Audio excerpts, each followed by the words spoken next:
우리가 저번 시간에 호세아 선지자에게 음란한 여인과 결혼하여서 음란한 자식을 낳으라 이렇게 명령하신 하나님의 그 마음에 대해서 우리가 살펴보았었습니다. 순결한 여인과 결혼해도 사실은 모자랄 상황입니다. 북이스라엘 자체가 우상 숭배에 젖어 있고 또 종교적 어떤 그 혼합주의에 너무 깊이 빠져 있어서 사실은 총체적인 음란에, 영적 음란에 빠져 있는 상황입니다.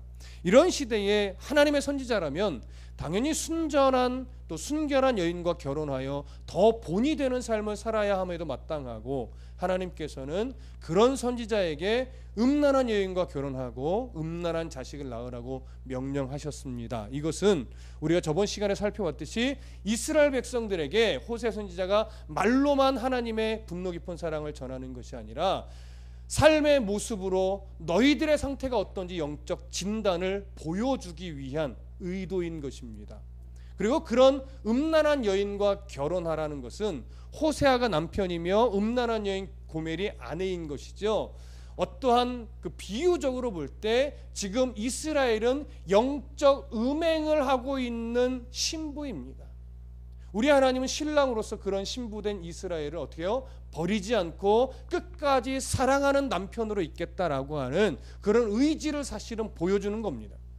근데 이스라엘은 사실 그런 하나님의 의도를 아직 깨닫지 못하고 있는 거죠.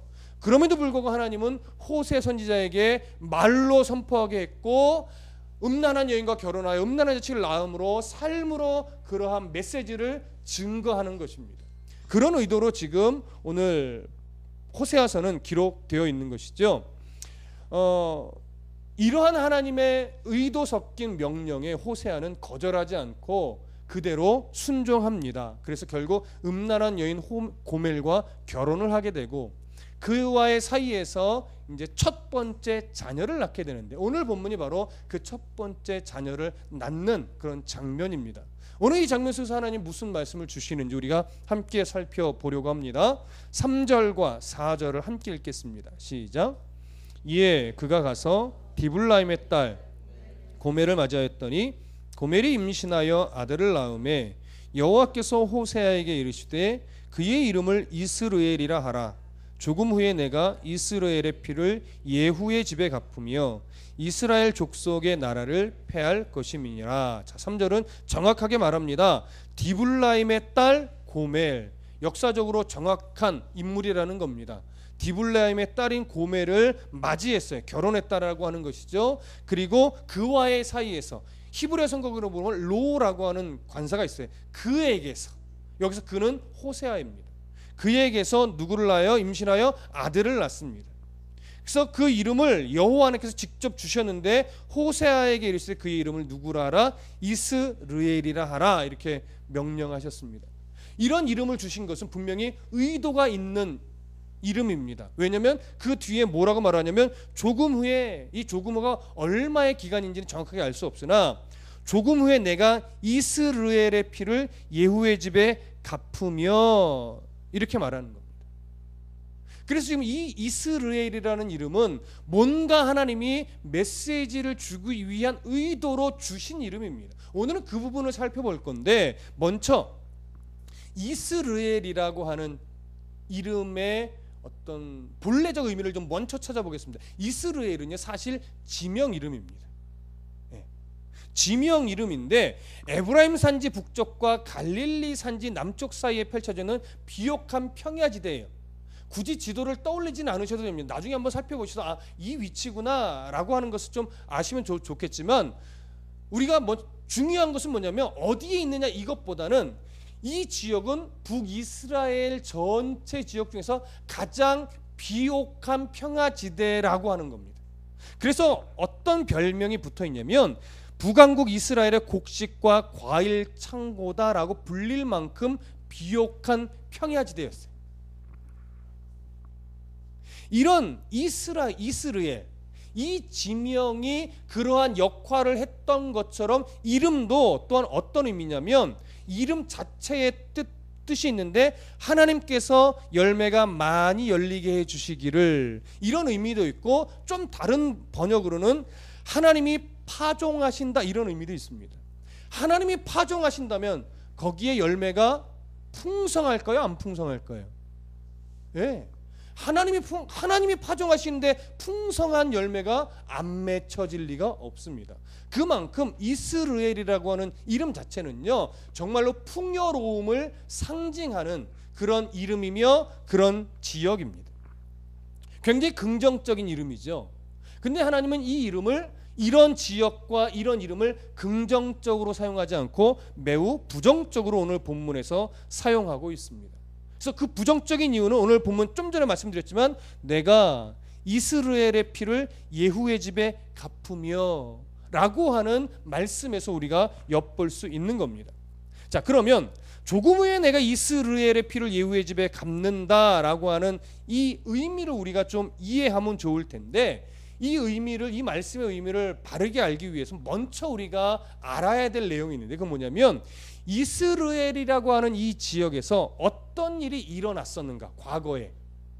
그리고 역사적으로 이 지역에 어떠한 배경이 있는가, 이거를 좀 먼저 이해하실 필요가 있어요. 자, 이스라엘이라고 하는 지역에서 일어났던 중요한 사건을 좀 먼저 보겠습니다. 여러분, 열왕기상 21장으로 한번 가보세요. 열왕기상 21장. 오늘은 성경을 좀 여러 군데 찾을 겁니다. 열왕기상 21장.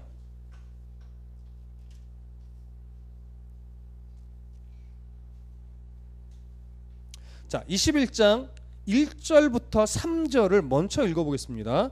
열왕기상 21장 1절부터 3절까지 함께 읽습니다. 시작.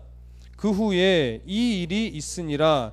이스라엘 사람 나봇에게 이스라엘의 포도원이 있어 사마리아의 왕 아합의 왕궁에서 가깝더니 아합이 나봇에게 말하여 이르되 네 포도원이 내 왕궁 곁에 가까이 있으니 내게 주어 채소밭을 삼게 하라.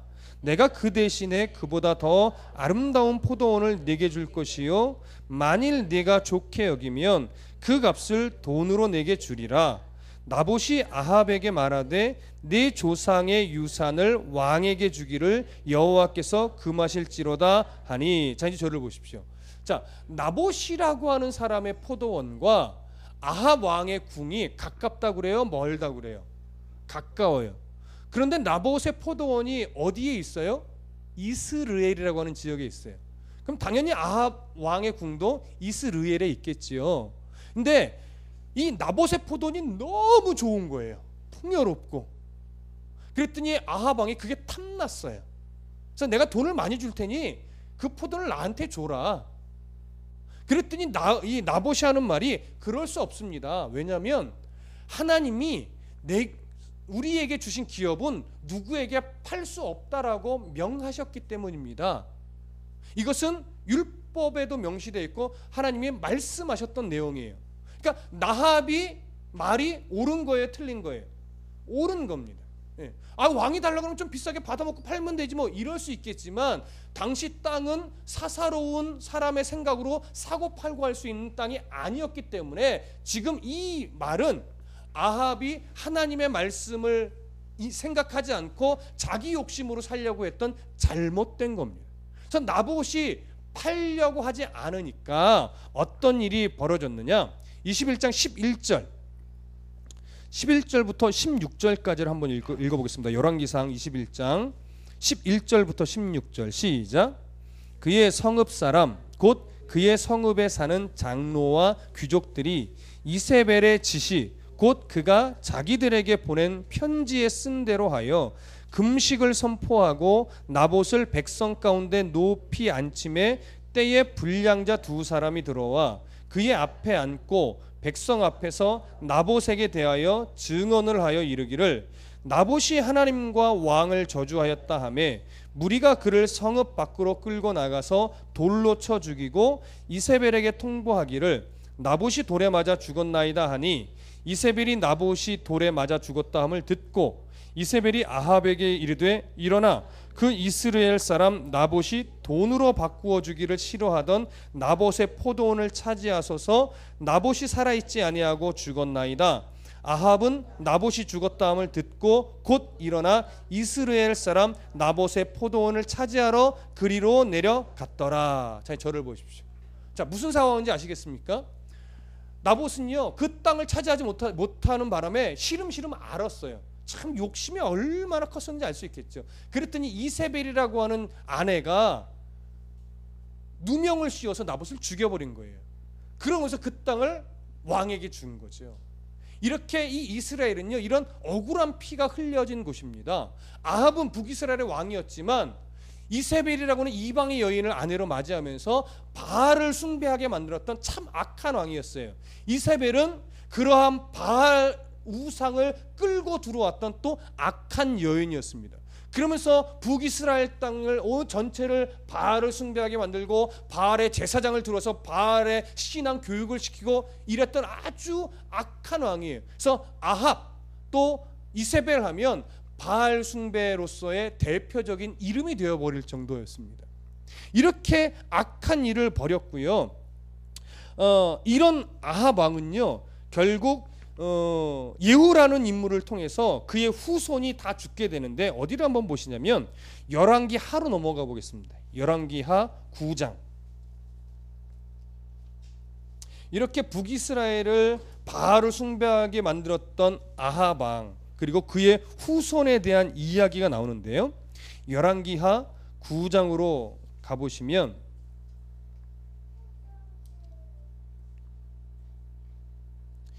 열왕기하 9장에 자 1절부터 우리 10절까지 한번 쭉 길지만 함께 읽어보겠습니다. 시작. 선지자 엘리사가 선지자의 제자 중 하나를 불러 이르되 너는 허리를 동이고 이 기름병을 손에 가지고 길랏 라못으로 가라. 거기에 이르거든 님시의 손자 여호사밧의 아들 예후를 찾아 들어가서 그의 형제 중에서 일어나게 하고 그를 데리고 골방으로 들어가 기름병을 가지고 그의 머리에 부으며 이르기를 여호와의 말씀이 내가 네게 기름을 부어 이스라엘 왕으로 삼노라 하셨느니라 하고 곧 문을 열고 도망하되 지체하지 말지니라 하니 그 청년 곧 그 선지자의 청년이 길랏 라못으로 가니라. 그가 이르러 보니 군대 장관들이 앉아 있는지라. 소년이 이르되 장관이여 내가 당신에게 할 말이 있나이다. 예후가 이르되 우리 모든 사람 중에 누구에게 하려느냐 하니 이르되 장관이여 당신에게니이다 하는지라. 예후가 일어나 집으로 들어가니 청년이 그의 머리에 기름을 부으며 그에게 이르되 이스라엘의 하나님 여호와의 말씀이 내가 네게 기름을 부어 여호와의 백성 곧 이스라엘의 왕으로 삼노니 너는 네 주 아합의 집을 치라. 내가 나의 종 곧 선지자들의 피와 여호와의 종들의 피를 이세벨에게 갚아주리라. 아합의 온 집이 멸망하리니 이스라엘 중에 매인자나 노인자나 아합에게 속한 모든 남자는 내가 다 멸절하되 아합의 집을 느밧의 아들 여로보암의 집과 같게 하며 또 아히야의 아들 바하사의 집과 같게 할지라. 이스라엘 지방에서 개들이 이세벨을 먹으리니 그를 장사할 사람이 없으리라 하셨느니라 하고 곧 문을 열고 도망하니라. 네, 이제 저를 보십시오. 여기에 보시면 그렇게 악했던 왕 아합의 후손 중에서 그 요람 왕을 예후를 통해서 죽여서 아합의 가문을 척결하라고 명령하신 거예요. 그리고 그 이세벨은 아직 살아있는데 이세벨도 죽이라는 거예요. 그리고 아합의 가문에 남은 생존자가 없도록 그 가문의 아합의 후손들을 다 죽이라는 거예요. 이런 하나님의 명령을 받고 이 예후는 어떤 일을 벌이냐면 하나님 명령에 따라 아합 왕족을 멸하고 또 왕은 아니지만 그 후손들을 다 죽이고 또 이세벨까지 죽임으로 말미암아 이스라엘의 이런 악한 자들의 피가 다 뿌려지게 만들었던 겁니다. 이렇게 이스라엘이라는 지역은요 굉장히 많은 피비린내가 가득했던 지역이에요. 이런 사건들이 있었던 곳입니다. 그럼 이런 사건이 있었던 것을 우리가 좀 생각해 놓으신 후에 이스라엘의 피를 예후의 집에 갚는다 이렇게 말씀하셨잖아요, 오늘 본문에. 그러면 이 피를 예후의 집에, 아합의 가문을 척결하고 바알 우상을 척결했던 이 예후를 하나님이 척결한다는 게 무슨 의미냐? 결론적으로 먼저 말씀을 드리면 예후에 의해 이스라엘 백성을 바알 신앙으로 이끌었던 아합과 그 집안이 멸망했던 것처럼 예후 왕조도 멸망시킬 거다. 사실은 이 얘기거든요. 근데 왜 이런 얘기를 하게 되었는지 그 부분을 좀 우리가 좀 살펴볼 텐데, 열왕기하 9장 중에서 우리가 열왕기하 10장으로 가보겠습니다. 10장 18절부터 29절. 열왕기하 10장 18절부터 29절까지를 한번 쭉 읽어보겠습니다. 함께 읽습니다. 시작. 예후가 뭇 백성을 모으고 그들에게 이르되 아합은 바알을 조금 섬겼으나 예후는 많이 섬기리라. 그러므로 내가 이제 큰 제사를 바알에게 드리고자 하노니 바알의 모든 선지자와 모든 섬기는 자와 모든 제사장들을 한 사람도 빠뜨리지 말고 불러 내게로 나오게 하라. 모든 오지 아니하는 자는 살려두지 아니하리라 하니 이는 예후가 바알 섬기는 자를 멸하려 하여 계책을 씀이라. 예후가 바알을 위하는 대회를 거룩히 열라 하매 드디어 공포되었었더라. 예후가 온 이스라엘 사람을 두루 보냈더니 바알을 섬기는 모든 사람이 하나도 빠진 자가 없이 다 이르렀고 무리가 바알의 신당에 들어가매 바알의 신당 이쪽부터 저쪽까지 가득하였더라.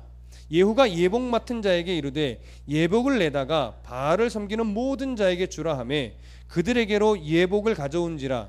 예후가 레갑의 아들 여호나답과 더불어 바알의 신당에 들어가서 바알을 섬기는 자들에게 이르되 너희는 살펴보아 바알을 섬기는 자들만 여기 있게 하고 여호와의 종은 하나도 여기 너희 중에 있지 못하게 하라 하고, 무리가 번제와 다른 제사를 드리려고 들어간 때에 예후가 80명을 밖에 두며 이르되 내가 너희 손에 넘겨주는 사람을 한 사람도 도망하게 하는 자는 자기의 생명으로 그 사람의 생명을 대신하리라 하니라. 번제 드리기를 다하매 예후가 호위병과 지휘관들에게 이르되 들어가서 한 사람도 나가지 못하게 하고 죽이라 하매 호위병과 지휘관들이 칼로 그들을 죽여 밖에 던지고 바알의 신당에 있는 성으로 가서 바알의 신당에서 목상들을 가져다가 불사르고 바알의 목상을 헐며 바알의 신당을 헐어서 변소를 만들었더니 오늘까지 이르니라. 예후가 이와 같이 이스라엘 중에서 바알을 멸하였으나 이스라엘에게 범죄하게 한 느밧의 아들 여로보암의 죄 곧 베델과 단에 있는 금송아지를 섬기는 죄에서는 떠나지 아니하였더라. 자, 여기 보시면 우리가 읽어서 여러분 아시겠지만 예후는요 하나님의 명령에 따라서 정말로 아합의 가문도 심판했지만 이 북이스라엘을 점령하고 있던 바알을 섬기는 자들을 다 죽이고 바알 신상을 다 찍어내고 바알을 섬기던 신당을 다 변소로 만들 정도로 엄청난 종교개혁을 감행했던 인물입니다. 하나님의 말씀을 뭐한 거예요? 순종한 거예요.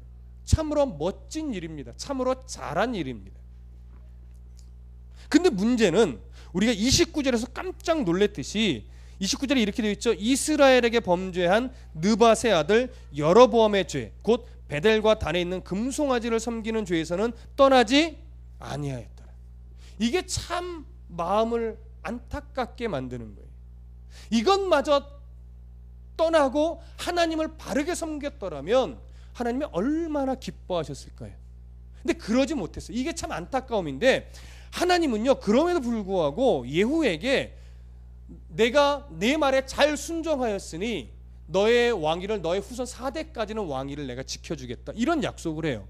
열왕기하 10장 30절 한번 읽어볼게요. 30절 함께 읽습니다. 시작. 여호와께서 예후에게 이르시되 내가 나 보기에 정직한 일을 행하되 잘하여 내 마음에 있는 대로 아합 집에 다 행하였은즉 네 자손이 이스라엘 왕위를 이어 4대를 지내리라 하시니라. 자, 저를 보십시오. 이 얘기는 금송아지를 숭배한 내용은 빼고 말씀하시는 거예요. 참 잘했다 이 얘기는 아합의 가문과 바알을 척결한 사건만 이야기를 하는 거예요. 그것에 있어서는 참 잘했다 칭찬하시면서 4대까지 왕위를 지켜주겠다 이 얘기를 해요. 이것은요 두 가지 의미가 있습니다. 첫 번째는 하나님의 말씀에 잘 순종한 것에 대한 어떤 보상이라고도 말할 수 있을 거예요. 그리고 또 하나 29절에 말씀해 있듯이 그가 금송아지를 숭배하는 일에서는 떠나지 아니했어요. 그러면 하나님의 마음은 왕위를 4대 동안 지켜주는 동안 어떻게 되기를 바라셨던 것일까요? 금송아지 숭배에서 떠나기를 바라는 어떤 기회를 준 거예요. 기회를. 이 기간 동안 그 후손이라도 금송아지를 숭배하는 것을 떠나서 하나님 앞에 바르게 나와 하나님을 바르게 숭배했다면 그 가문은 멸절되지 않았을 겁니다. 근데 문제는 뭐예요? 그 기간 동안의 기회를 다 그들이 버렸어요. 기회를 거절했어요. 금송아지를 여전히 숭배했던 거예요. 이것이 우리를 참 안타깝게 하는 내용인데 성경을 조금 더 찾아볼게요. 열왕기하 10장 31절 함께 읽어봅니다. 시작.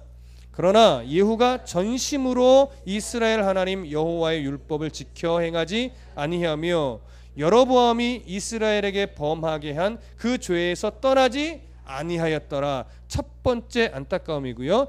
열왕기하 13장 1절과 2절을 보겠습니다. 열왕기하 13장 1절과 2절 시작. 유다의 왕 아하시야의 아들 요아스의 제23년에 예후의 아들 여호아하스가 사마리아에서 이스라엘 왕이 되어 17년간 다스리며 여호와 보시기에 악을 행하여 이스라엘에게 범죄하게 한 느밧의 아들 여로보암의 죄를 따라가고 거기서 떠나지 아니하였으므로. 그 첫 번째 왕위를 이어받은 아들도 여로보암의 죄에서 떠나지 않았어요. 금송아지를 숭배했다는 거죠. 또 한 구절 봅니다. 13장 10절과 11절 함께 읽습니다. 시작. 유다의 왕 요아스의 제37년에 여호아하스의 아들 요아스가 사마리아에서 이스라엘 왕이 되어 16년간 다스리며 여호와께서 보시기에 악을 행하여 이스라엘에게 범죄하게 한 느밧의 아들 여로보암의 모든 죄에서 떠나지 아니하고 그 가운데 행하였더라. 이 여로보암의 죄라는 것은 계속 말씀드리지만 금송아지를 숭배한 죄를 말하는 겁니다. 북이스라엘의 초대왕 여로보암이 금송아지를 만들어 숭배했던 이 사건을 말하는 거예요. 자, 두 번째 왕위를 이어받은 아들도 이 죄에서 떠나지 아니했습니다. 또 한 구절 14장 23절과 24절 13장 23절과 24절 읽습니다. 시작.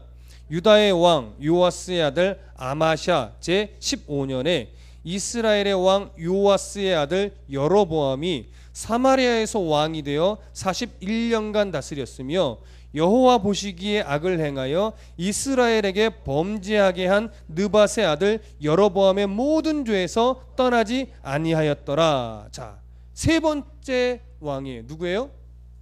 여로보암. 이 여로보암이 바로 오늘 우리가 호세아에서 말하고 있는 여로보암 2세입니다. 호세아 선지자 때 왕.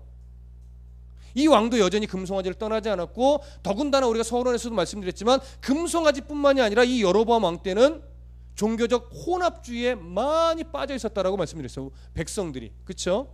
자, 또 한 구절 봅니다. 15장 8절과 9절. 15장 8절과 9절. 시작. 유다의 왕 아사랴의 제38년에 여로보암의 아들 스가랴가 사마리아에서 6달 동안 이스라엘을 다스리며 그의 조상들의 행위대로 여호와 보시기에 악을 행하여 이스라엘로 범죄하게 한 느밧의 아들 여로보암의 죄에서 떠나지 아니한지라. 여로보암의 아들까지도 금송아지 숭배에서 떠나지 아니했어요. 그러니까 이 스가랴는 예후를 기준으로 보면 5번째고 예후의 아들부터를 기준으로 보면 4번째예요. 그렇죠? 근데 이 아들들 예후를 비롯해서 나머지 왕위를 이어받은 모든 후손들이 다 금송아지 숭배에서 떠나지 아니했어요. 그래서 결국 어떻게 해요? 하나님은 이제 그 왕위를 멸하고자 작정하셨던 겁니다. 15장 10절부터 12절 함께 읽어보겠습니다. 열왕기하 15장 10절부터 12절 시작. 야베스의 아들 살룸이 그를 반역하여 백성 앞에서 쳐 죽이고 대신하여 왕이 되니라. 스가랴의 남은 사적은 이스라엘 왕 역대지략에 기록되니라. 여호와께서 예후에게 말씀하여 이르시기를 네 자손이 4대 동안 이스라엘 왕위에 있으리라 하신 그 말씀대로 과연 그렇게 되니라. 자, 살룸이라는 자가 반역하여 스가랴를 죽이고 왕위를 찬탈한 이 사건을 오늘 12절은 이렇게 말하는 거죠. 4대 동안 이스라엘 왕이 있으리라 하셨던 그 말씀대로 그렇게 되었다. 그 예언의 말씀이 성취됐다라고 하는 거예요. 이 이야기는 결국 예후의 후손들이 하나님이 주신 돌이킬 기회, 금송아지 숭배를 버리고 하나님 앞에 바르게 나올 기회를 그들이 다 잃어버렸다. 그래서 어쩔 수 없이 하나님은 그 가문을 멸할 수밖에 없었다라고 하는 의미와 동일한 겁니다. 자, 이것이 바로 이스라엘의 피를 예후의 집에 갚으며 이 말씀의 의미입니다. 그러니까 이스라엘이라는 지역은 이렇게 많은 피를 흘렸고 그 가운데 있었던 역사적인 배경 속에서 나온 말이에요. 결국 아합의 가문과 예후의 가문과 관련이 되어 있는 그런 말씀입니다. 자, 그러면 오늘 다시 이제 호세아로 좀 돌아와 볼게요. 오늘 호세아로 돌아와서 1장 4절 보시면 여호와께서 호세아에게 이르시되 그의 이름을 이스라엘이라 하라. 조금 후에 내가 이스라엘의 피를 예후의 집에 갚으며, 이제 여기까지는 이해되셨을 거예요. 그 다음에 이어지는 말씀, 이스라엘 족속의 나라를 패할 것임이니라, 이렇게 말합니다. 예후의 피를 예후의 집에 갚는다, 이스라엘의 피를 예후의 집에 갚는다라고 하는 것은 예후의 왕족, 그 가문을 멸한다는 얘기고, 예후의 왕족, 그 가문이 멸한다는 것은 북이스라엘이 멸망한다는 말은 아니에요. 그것과 함께 조금 더 지난 후에 무슨 일이 벌어진다는 거예요? 북이스라엘 왕국 자체를 하나님이 멸할 것이라는 의미가 담겨 있는 겁니다. 그래서 실제로 몇 년도에 북이스라엘이 멸망한다고 그랬죠? BC 722년에 멸망한다고 말씀드렸어요. 그 이야기가 이제 5절에 나오는 거예요. 5절 다 같이 읽어보겠습니다. 시작. 그날에 내가 이스라엘 골짜기에서 이스라엘의 활을 꺾으리라 하시니라. 이 5절은요, 이스라엘 족속의 나라를 패할 것임이라에 대한 설명이에요. 여기 그날이라는 것은 뭐냐면 하나님이 북이스라엘 왕국을 멸망하기로 작정하신 그날이에요. 그것이 어느 날인지는 우리가 지금은 알아요. BC 722년이죠. 그러나 그 당시는 알 수는 없어요. 하나님이 작정하신 어느 때, 그게 바로 그날이에요. 그날에 이스라엘 골짜기에서 이스라엘의 활을 꺾어요. 활이라는 건 뭡니까? 대표적인 전쟁 무기죠. 그러니까 활이라는 건 군사력을 상징하는 거예요. 그런데 그 활을 꺾는다는 건 뭐예요? 북왕국 이스라엘이 전쟁에서 패할 것을 말하는 겁니다. 그러면 자, 제가 서론을 할 때 그런 말씀 드렸어요. 여로보암 2세 때 북왕국 이스라엘은 정치, 군사, 경제적으로 강성했다라고 말씀드렸어요? 약했다고 말씀드렸어요? 강했다라고 말씀을 드렸어요. 강하다 보니까 아수르 제국이 세력을 넓히며 이 지중해 쪽으로, 그러니까 이 북이스라엘 왕국 쪽으로 다가와도 북왕국 이스라엘이 여로보암 때를 물론 속으로는 두려웠겠지만 복속하려는 의지를 갖지 않고 한번 싸워보겠다, 이런 생각을 갖고 있었어요. 많이 교만했을 때였죠. 그러나 BC 733년에 그렇게 싸우다가 어떻게 됐어요? 완전히 다 나라를 거의 80% 정도를 다 빼앗겨 버렸어요. 그래서 사마리아하고 에브라임 산지 외에는 다 아수르 지경으로 다 복속돼 버렸어요. 그래서 BC 733년 이후에 북이스라엘 하면 어디만 남아있냐면 사마리아와 에브라임, 요 작은 지역만 포함이 되는 것이었어요.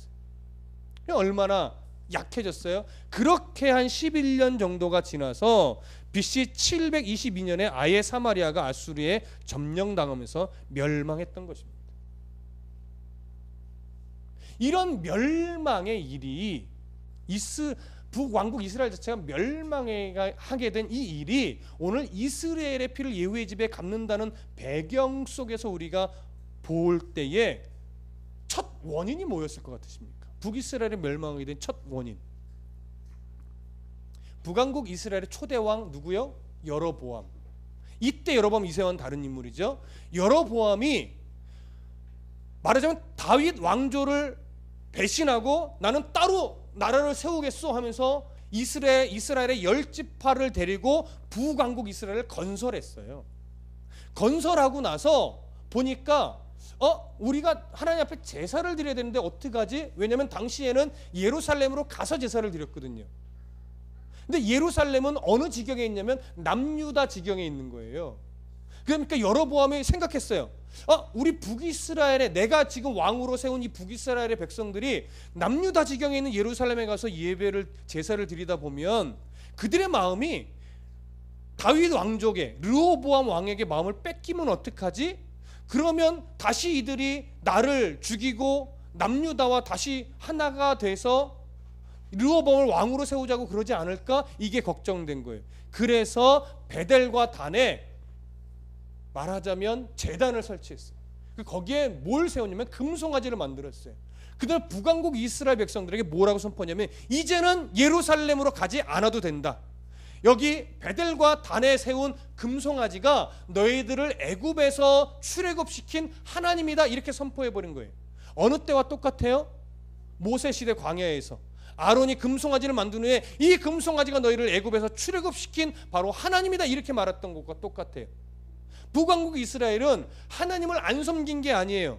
하나님을 섬긴다고 하면서 결국은 뭘 섬긴 거예요? 금송아지를 섬긴 거예요. 그것은 뭐예요? 우상 숭배. 그래 보십시오. 내가 하나님을 사랑합니다라고 말을 한다면 누구를 섬겨야 돼요? 하나님을 섬겨야 돼요. 누구 방법대로? 내 방법대로 하나님을 섬기는 거예요? 그러면 금송아지 숭배에도 상관없는 거예요. 그러나 하나님이 원하시는 건, 하나님을 사랑하냐? 그러면 내가 원하는 대로 예배하고 내가 원하는 대로 삶을 살아야 된다, 이거죠. 근데 우리가 안타까운 건 뭐예요? 하나님을 사랑합니다라고 하면서 삶은 하나님이 원하시는 대로 안 살고 내가 원하는 대로 살아요. 이것은 결국 모양은 다를지 모르나 금송아지를 숭배했던 여로보암의 죄와 별반 다를 게 없는 거예요.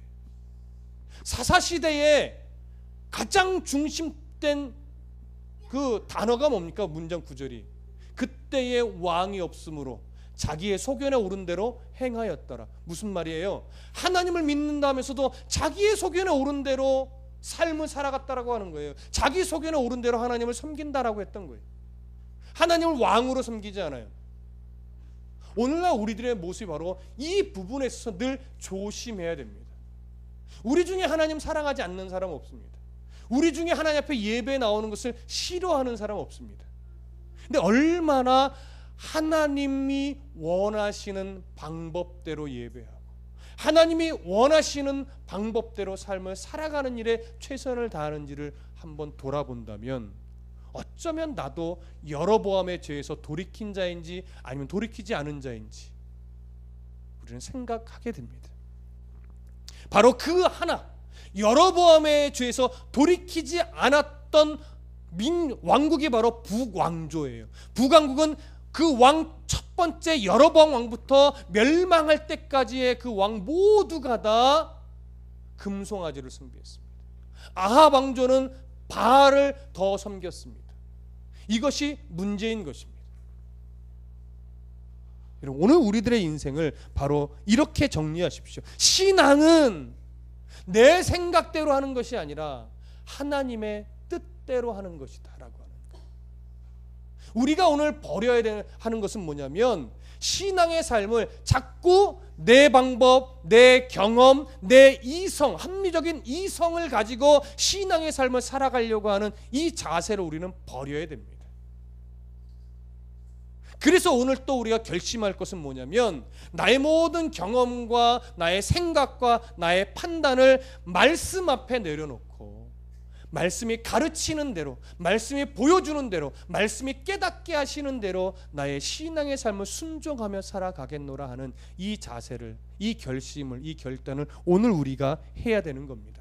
이 작은 것 하나를 잘 해나갈 때, 이 작은 것 하나의 첫 걸음을 잘 걸어갈 때 우리의 걸음은 하나님이 기뻐하는 걸음이 됩니다.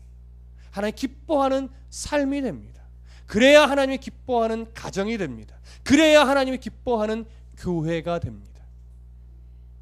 여러분, 부자 되려고 하지 마십시오.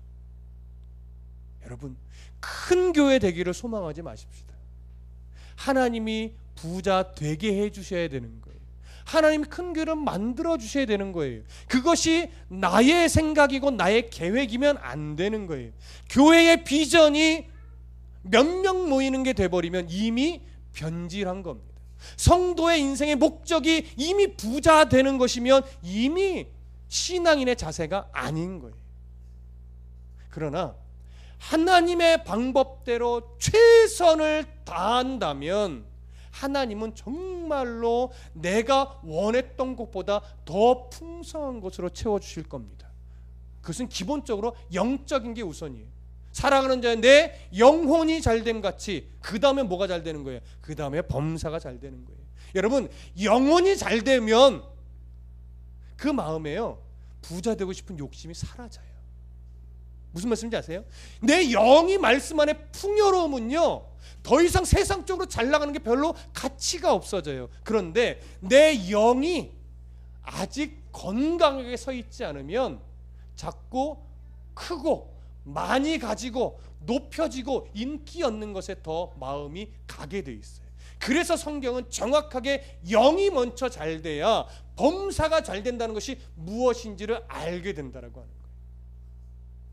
그러니까 뭐예요, 여러분? 영이 잘 되어 부자 되려고 하는 생각을 갖게 된다면 그것은 이미 뭐에서 아직 잘못된 거예요? 영이 잘 된 사람이 아니에요. 영이 잘 된 사람은 범사가 잘 되는 것이 무슨 의미인지, 하나님이 범사가 잘 되게 해주신다는 것이 무슨 의미인지를 깨닫게 돼요. 그래서 우리의 소망은 먼저 내 영이 하나님 앞에 건강하고 바른 영이 되기를 먼저 소원하시고 그걸 위해 애쓰셔야 돼요. 그러면 하나님이 우리의 삶을 어떻게 이끌어 가실지가 보이고, 그러면 어떻게 살아가야 될지가 느껴지고, 그러면 내 삶에 어떠한 환경이 온다 할지라도 늘 행복하고 늘 넉넉하고 늘 풍요롭고 늘 나누어 줄 수 있는 그러한 삶을 살아갈 수 있습니다. 없어서 못 나눠주는 것 아닙니다. 마음이 가난해서 못 나눠주는 겁니다. 여러분, 마음이 풍요로운 성도가 되십시다. 기도하겠습니다.